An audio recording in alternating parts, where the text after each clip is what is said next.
સ્વાગત છે exam today પર મિત્રો 3 જૂન 2025ના રિલેટિવ કરંટ અફેર્સની ડિસ્કશન આ વિડીયોમાં આપણે કરવાના છે. તો છેલ્લે સુધી વિડીયો સાથે બની રહેજો. કરંટ અફેર્સ ઇમ્પોર્ટન્ટ ટોપિક છે, દરેક એક્ઝામમાં પ્રશ્ન પૂછવામાં આવે છે. મિત્રો ટોપિક પર આવીએ. 3 જૂન 2025 ક્વેશ્ચન નંબર 1 છે, હાલમાં વિશ્વ તંબાકુ દિવસ ક્યારે મનાવવામાં આવ્યો? તો મિત્રો વાત થઈ છે વિશ્વ તંબાકુ દિવસની. દર વર્ષે 31 મેના રોજ મનાવવામાં આવે છે. થીમ છે bright products, dark intentions, unmasking the appeal. બરાબર. દર વર્ષે 31 મે દુનિયાભરમાં વિશ્વ તંબાકુ નિષેધ એટલે કે વર્લ્ડ નો ટોબેકો ડે મનાવવામાં આવે છે. વિશ્વ સ્વાસ્થ્ય સંગઠન એટલે કે WHO વર્ષ 1987માં તંબાકુના સેવનથી થવાવાળી બીમારીઓ પર રોક લગાવવા માટે આ દિવસની શરૂઆત કરી હતી. બરાબર. તો મિત્રો ઇમ્પોર્ટન્ટ છે આયલું આ. બરાબર. નેક્સ્ટ છે, હાલમાં કોને 2025 માટે પ્રિન્સેસ ઓફ ઓસ્ટ્રેલિયસ સ્પોર્ટ્સ એવોર્ડથી સન્માનિત કરવામાં આવ્યા છે? તો એક અમેરિકાની મહાન ટેનિસ ખેલાડી, બે બહેનો હતી મિત્રો, સેરેના વિલિયમ્સ અને વિનસ વિલિયમ્સ. એમાંથી સેરેના વિલિયમ્સને ફ્રાન્સના પ્રતિષ્ઠિત Princess of Asturias award for sports 2025થી સન્માનિત કરવામાં આવ્યા. 43 વર્ષીય અમેરિકન ખેલાડીએ 23 ગ્રેન્ડ સ્લેમ સહિત 73 કરિયરમાં એકલ ખિતાબ જીત્યા છે. મહાન ખેલાડી છે મિત્રો આ. ફોટો જોઈ શકો તમે સેરેના વિલિયમ્સનો. હાલમાં કયા તમિલ અભિનેતાનું 75 વર્ષની ઉંમરે નિધન થયું છે? તો મિત્રો રાઈટ આન્સર છે એમાં રાજેશ. બરાબર. રાજેશ નામના એક તમિલ અભિનેતા હતા, એમનું હાલમાં 75 વર્ષની ઉંમરમાં નિધન થયું છે. આપણે એમને શ્રદ્ધાંજલિ આપીએ. ગુજરાતના કયા જિલ્લામાં ભારત સરકારના જળ શક્તિ કેચ ધ રેન 2025 અભિયાન અંતર્ગત જળ સંચય કાર્યનો શુભારંભ થયો? તો બનાસકાંઠામાં રાઈટ આન્સર થશે.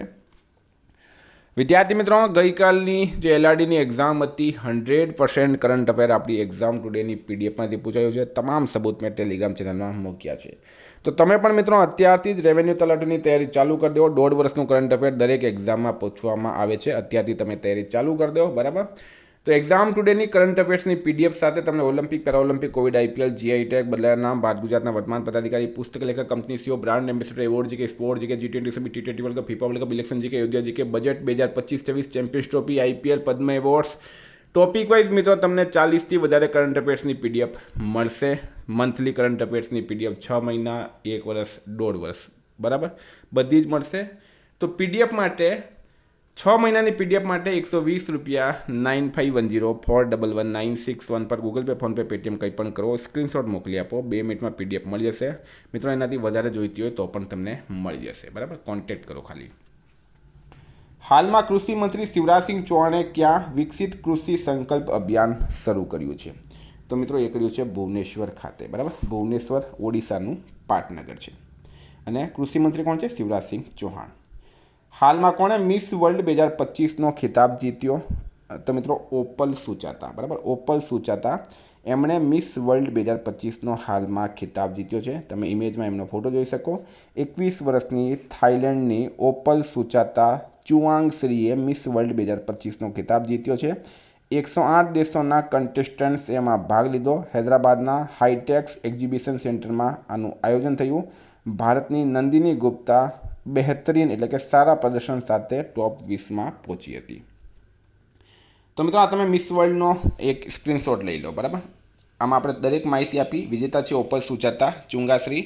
લોકેશન છે મિત્રો હિટેક્સ એક્ઝિબિશન અથવા એને હાઈટેક્સ એક્ઝિબિશન પણ તમે કહી શકો, હૈદરાબાદ. વિજેતા છે ઓપલ સુચાતા ચુંગાશ્રી, જેમણે થાઈલેન્ડનો પ્રતિનિધિત્વ કર્યો. ઇતિહાસમાં પ્રથમ વખત થાઈલેન્ડ માટે આ જીત મેળવી છે. 108 પ્રતિસ્પર્ધકોમાંથી આ જીત મેળવી છે. પ્રથમ રનરઅપ છે મિત્રો ઇથોપિયા. બરાબર. બીજા છે પોલેન્ડ અને ત્રીજો છે માર્ટિન્ક. ભારતનું પ્રતિનિધિ નંદિની ગુપ્તાએ કર્યું. હાલમાં IPLમાં 300 સિક્સર મારવાવાળા પ્રથમ ભારતીય કોણ બન્યા છે? તો રોહિત શર્મા રાઈટ આન્સર છે. ક્રિસ ગેલ 357 છક્કા સાથે નંબર 1 છે. રોહિત શર્મા મિત્રો આમાં રાઈટ આન્સર છે. બરાબર.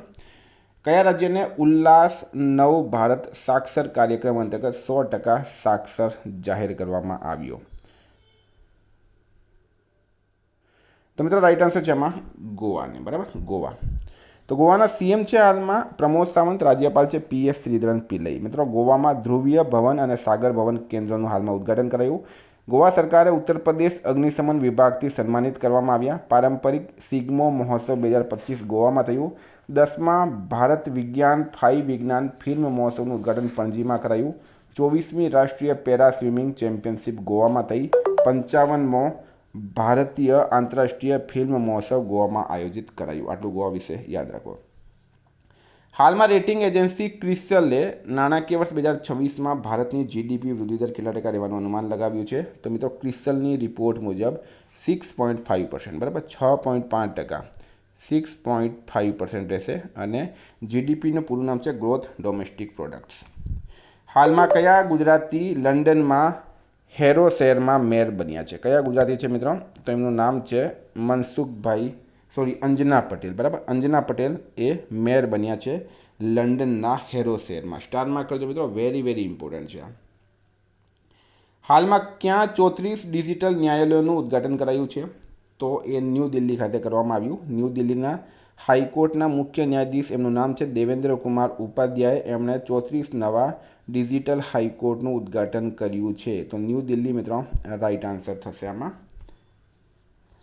હાલમાં દિવ્યાંગજનોને સશક્ત બનાવવા માટે એઆઈ પર ક્યાં રાષ્ટ્રીય સંમેલન આયોજિત કરાયું? તો ક્વેશ્ચન નંબર 12ની વાત કરીએ મિત્રો, બેંગલુરુ રાઈટ આન્સર થશે, બરાબર. ક્યાં કરવામાં આવ્યું છે? બેંગલુરુ ખાતે કરવામાં આવ્યું છે. બેંગલુરુ રાઈટ આન્સર થશે આમાં. હાલમાં ચીને ક્યાં આંતરરાષ્ટ્રીય મધ્યસ્થતા સંગઠનની સ્થાપના કરી છે?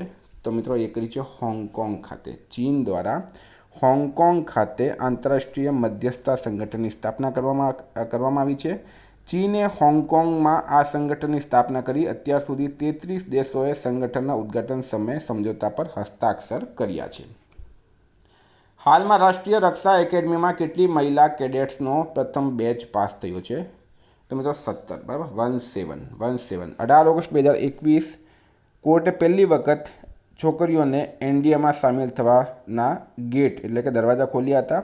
આ નિર્ણય પછી 2022માં પ્રથમ વખત 17 મહિલા કેન્ડિડેટ્સ જે છે એનો બેચ એનડીએમાં સામેલ થયું, બરાબર. તો વેરી વેરી ઇમ્પોર્ટન્ટ મિત્રો, બરાબર. 17 આ વેરી વેરી ઇમ્પોર્ટન્ટ છે, તમને કહી દઉં, કારણ કે પહેલાં છોકરીઓને એનડીએમાં સામેલ કરવામાં આવતી ન હતી. નેક્સ્ટ હાલમાં રાજીવ કૃષ્ણ કયા રાજ્યના નવા ડીજીપી બન્યા છે? તો મિત્રો રાઈટ આન્સર છે એમાં ઉત્તર પ્રદેશ, બરાબર. યુપીના નવા ડીજીપી બની ગયા છે રાજીવ કૃષ્ણ. યુપીના સીએમ છે યોગી આદિત્યનાથ. રાજ્યપાલ છે આનંદીબેન પટેલ. કેપિટલ છે મિત્રો લખનઉ.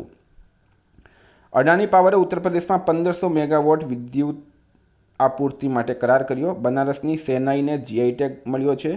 યુપી પોલીસ પોર્ટલને પોલીસ સુરક્ષા શ્રેણીમાં સ્કોચ પુરસ્કાર મળ્યો. 47મો national junior girls handball tournament લખનઉમાં આયોજિત કરાયું. હાલમાં ક્યાં ₹1000 કરોડની લાગતથી ભારતનો પહેલો એઆઈ સેજ લોન્ચ કરાયો? તો મિત્રો રાઈટ આન્સર છે એમાં નયા રાયપુર, બરાબર. નયા રાયપુર છત્તીસગઢ ખાતે આવેલું છે મિત્રો નયા રાયપુર, બરાબર. કંપની છે રેક બેંક ડેટા સેન્ટર અને આ નયા રાયપુરને અટલનગર તરીકે પણ ઓળખવામાં આવે છે.